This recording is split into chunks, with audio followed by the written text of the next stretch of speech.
Ang mga Banawe Rice Terraces ay isang natatanging likas na yaman na matatagpuan sa Benguet, Pilipinas. Ito ay binubuo ng mga lupang taniman ng palay na nakaugnay sa mga hagdan na hugis talon na may mga lambak sa pagitan. Ang mga hagdang ito ay nagtataguyod ng mga pangunahing pangangailangan sa buhay ng mga tribong Ifugao sa loob ng maraming siglo.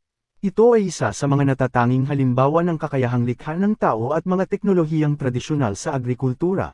Matatagpuan ang Banawe Rice Terraces sa gitnang kordilera ng Luzon, at kilala sa buong mundo bilang isa sa 7 Wonders of the World.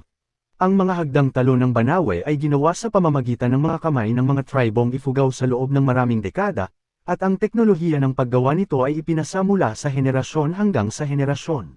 Ito ay nagpapakita ng kahangahangang kakayahang likha ng tao sa paglikha ng mga pangunahing pangangailangan sa buhay. Sa ngayon, ang mga Banawe Rice Terraces ay naging isang tanyag na atraksyon para sa mga turista mula sa buong mundo.